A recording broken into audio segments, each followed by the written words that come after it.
Welcome back to Take the Leap Management, the podcast where we dive deep into the theories, strategies, and principles that shape leadership and management in today's complex world. Today we're talking about behavioral leadership theory, a powerful idea that shifted our understanding of leadership from something innate to something that can be learned, practiced, and refined over time. Unlike older theories that suggested leaders are simply born with the right traits, behavioral leadership theory proposes that leadership is not about who you are, but what you do. This means that leadership is not exclusive to a select few. It is a skill set that anyone can develop with the right mindset, training, and practice. This theory emerged as a response to earlier ideas like the great man theory and trait theory, which assumed that leadership was tied to inherent qualities, things like intelligence, charisma, confidence, or even genetic predisposition. Behavioral theorists rejected this notion and instead focused on observable actions. They believed that leadership is not a fixed attribute, but a set of behaviors that can be identified, studied, and replicated. If leadership is about actions, rather than inherent traits, then anyone who wants to lead can learn how to do so effectively. One of the first major contributions to behavioral leadership theory came from studies conducted in the 1940s and 1950s, particularly at Ohio State University and the University of Michigan. Researchers sought to determine whether certain leadership behaviors consistently led to higher performance and team satisfaction. Instead of looking at the personalities of leaders, they examined how leaders actually behaved in their day-to-day interactions with their teams. What they found was groundbreaking. At Ohio State, researchers identified two primary dimensions of leadership behavior: task-oriented behaviors and people-oriented behaviors. Task-oriented leaders focus on goal setting, efficiency, and performance, ensuring that deadlines are met and productivity remains high. People-oriented leaders, on the other hand, focus on relationships, motivation, and employee well-being, fostering an environment of trust and collaboration. The most effective leaders, they found, were those who balanced both, ensuring strong performance, while also maintaining high levels of team engagement and satisfaction. Meanwhile, the University of Michigan researchers identified production-centered leadership versus employee-centered leadership. Production-centered leaders were primarily focused on work processes, setting clear expectations, and driving efficiency. Employee-centered leaders were more concerned with mentoring, supporting, and engaging with their teams on a personal level. Their findings supported what Ohio State researchers had discovered: leaders who were too rigidly focused on tasks without considering people often created environments of stress, low morale, and high turnover. Conversely, leaders who were too focused on relationships without maintaining accountability often led teams that lacked direction and productivity.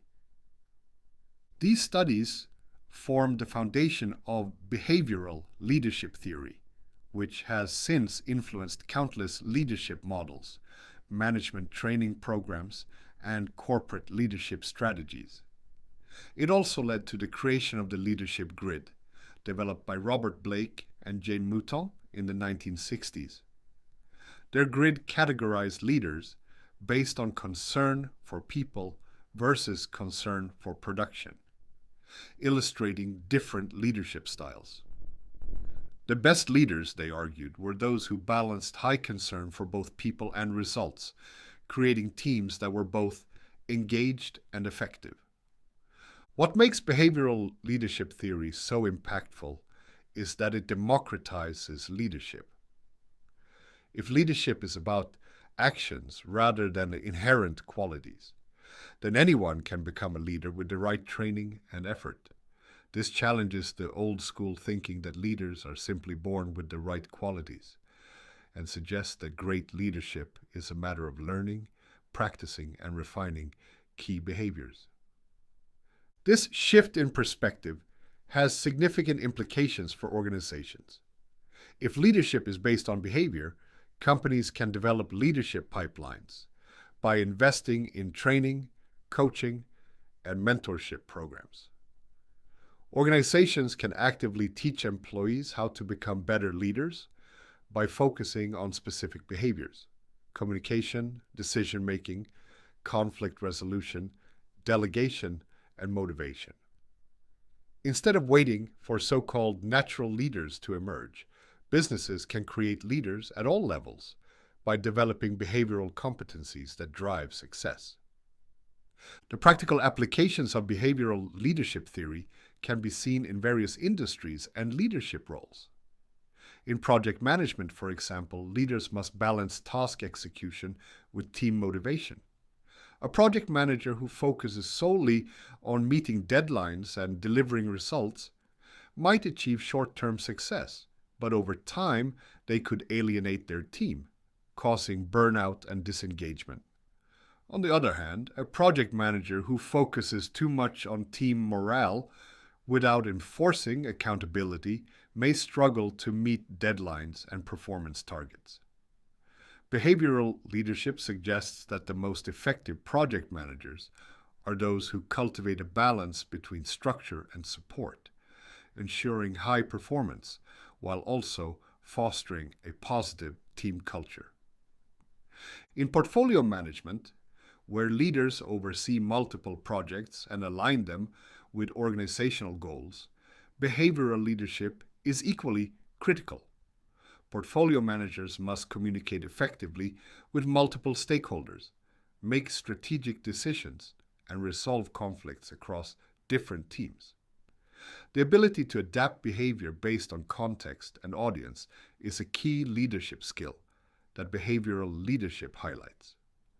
A successful portfolio manager demonstrates active listening, transparency, and strategic thinking, ensuring that projects align with business objectives while also addressing team and stakeholder concerns. One of the most compelling aspects of behavioral leadership theory is its focus on adaptability.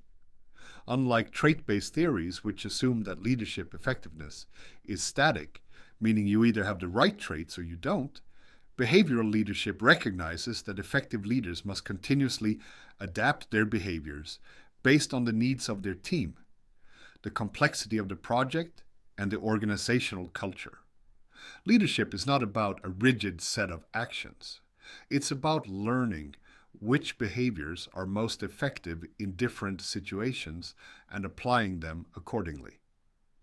Another reason why this theory is so valuable is that it helps leaders receive constructive feedback and improve over time. If leadership is about behaviors, then it is measurable, observable, and coachable. Leaders can be assessed based on how they interact with their teams, how they make decisions, and how they handle challenges. This creates opportunities for continuous improvement, where leaders can refine their skills by learning from past experiences and adopting new strategies. Of course, like any theory, behavioral leadership theory has its criticisms. Some argue that it oversimplifies leadership by focusing only on behavior without considering deeper psychological factors, individual personality differences, or situational complexities.